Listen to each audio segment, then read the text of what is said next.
आमचे कडवट पण सत्याचे साथी, राजकारणाची नाटक इथे उघडून ठेवतो, सन्मान महाराष्ट्र नावाने घडामोडी लिहितो। सन्मान महाराष्ट्र मध्ये आपले स्वागत। मी सहसंपादक अभिजित आपटे। तळेगाव दाभाडे नगर परिषद निवडणूक लागलेली आहे। सगळे पक्ष उमेदवार सगळे तयारीत आहेत, नाव घोषित होणारच आहेत लवकरच। आणि नुकताच या संपूर्ण मावळ तालुक्याचे कार्यसम्राट आमदार सुनील अण्णा शेळके यांचा भव्य दिव्य असा वाढदिवस या तळेगाव नगरीमध्ये साजरा करण्यात आला आणि या निमित्ताने तळेगाव नगरीला एक वैभव प्राप्त होईल अशा प्रकारची एक भव्य वास्तू देखील लाभलेली आहे। त्याचबरोबर छत्रपती शिवाजी महाराज आणि शिवशंभू छत्रपती संभाजी महाराज असं शिवशंभू स्मारक सुद्धा तळेगाव नगरीला मिळालेलं आहे। आणि यात ज्यांचा महत्त्वाचा वाटा आहे नक्कीच त्यांचं पण अभिनंदन। अशा भव्य दिव्य वास्तू तळेगाव नगरीला लाभलेल्या आहेत। असाच हा तळेगाव नगरीचा विकास पुढे जात राहील यात शंका नाही। तळेगाव नगर परिषदेत जाणारे जे नगरसेवक आहेत यापूर्वीचे असो किंवा आता सुद्धा भरपूर नवीन नावं आहेत, तरुण चेहरे आहेत आणि सगळे काही विकासाची दृष्टी असलेले आहेत, हे सगळ्यात महत्त्वाचं आहे।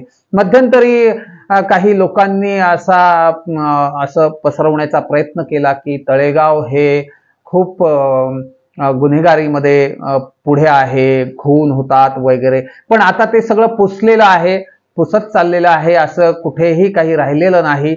आणि तळेगाव हे सुरक्षित आहे हे सर्व नागरिकांनी समजून घेण्याची गरज आहे।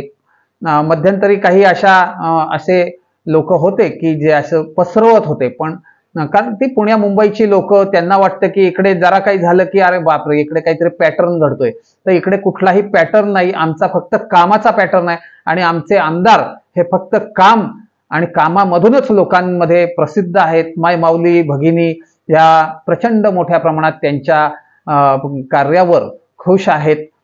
ग्रामीण भागातला शेतकरी त्यांच्यावर खुश आहे, शहरी भागातले नागरिक त्यांच्यावर खुश आहे आणि नक्कीच कार्यसम्राट आमदार सुनील अण्णा शेळके, त्याच पद्धतीने भारतीय जनता पार्टीचे माजी मंत्री संजय बाळाभाऊ भेगडे हे सुद्धा आता हातात हात घालून त्या ठिकाणी तळेगावच्या आणि संपूर्ण मावळच्या विकासासाठी पुढे आलेले आहेत। बाळाभाऊंनी सुद्धा यापूर्वी भरपूर अशी विकासाची कामं केलेली आहेत आणि जय पराजय हा चालतच असतो, राजकारण आहे, कोणीतरी आज जिंकेल, कोणीतरी उद्या जिंकेल, कोणीतरी हरेल। नक्कीच ज्यांनी पराजय झालाय त्यांनी पुढच्या विजयासाठी तयारी केली पाहिजे। आम्ही आमच्यातर्फे पॉलिटिकल स्ट्रॅटेजी ही देत असतो, राजकीय विश्लेषण असो, त्याचप्रमाणे तुम्हाला निवडून येण्यासाठी आवश्यक अशा प्रकारची व्यूहरचना रणनीती सुद्धा आम्ही देत असतो। त्यामुळे आमच्याशी संपर्क साधा आणि ज्यांना कोणाला आमची ही सेवा हवी असेल, आमच्या सन्मान महाराष्ट्रातर्फे ही सेवा हवी असेल, त्यांनी आमच्याशी संपर्क साधून आमच्याशी चर्चा केली तर नक्की त्यांचा प्रभाग असेल, त्यांची उमेदवारी, त्यांचा प्रभाग आणि नागरिकांच्या समस्या या संदर्भात आम्ही नक्कीच त्यांना नवी दृष्टी देऊ, नवे मार्गदर्शन करू आणि कॉमन अजेंड्यापासून वेगळं जाऊन वेगळी एक चांगली रणनीती, एक विजयाचा प्रवास त्यांचा आम्ही नक्कीच सुखकर करू। काय इथून मागे काही 2-3 वर्ष प्रशासक होते तळेगावमध्ये आणि प्रशासकाच्या माध्यमातून तळेगावचा गाडा काही फारसा चालला नाही, पण आमदार खंबीर, त्यामुळे मावळ तालुक्यात विकास चालत राहिला। पण आता प्रशासकांच्या तावडीतून संपूर्ण नगर परिषद सुटणार आहे, त्यामुळे जी छोटी छोटी कामं राहिलेली आहेत, जी प्रशासकांनी आजपर्यंत केली नाही किंवा विजयकुमार सरनाईक सुद्धा पूर्वी होते, ते गेले, ते बरं झालं गेले ते, कारण नवीन येतील ते आता चांगल्या पद्धतीने सहकार्य करतील सगळ्यांना आणि तळेगावच्या विकासाला गती देतील। कारण पूर्वीच्यांनी काही कामं केली नाही, त्यांना साधा मराठी भाषेचा सुद्धा अपमान ते करत होते, मराठी भाषेचा सुद्धा त्यांना मान सन्मान नव्हता।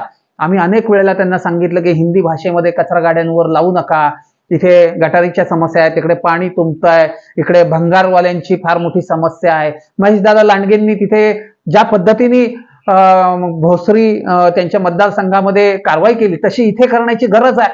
हे पूर्णपणे ह्यांच्याकडे कुठला हजार्ड लायसन नाही, कुठलेही व्यावसायिक त्या ठिकाणी परवाने नाहीत आणि तसंच सगळं चाललेलं आहे. तर हे सगळं आता बंद होईल आणि आमचे तळेगावचे सगळे तरुण तडफदार नगरसेवक आणि नगराध्यक्ष निवडून येतील आणि तळेगावला भरभराट आणतील अशी आशा आम्ही सन्मान महाराष्ट्र न्यूज चॅनल तर्फे व्यक्त करतो. धन्यवाद. जय हिंद, जय महाराष्ट्र.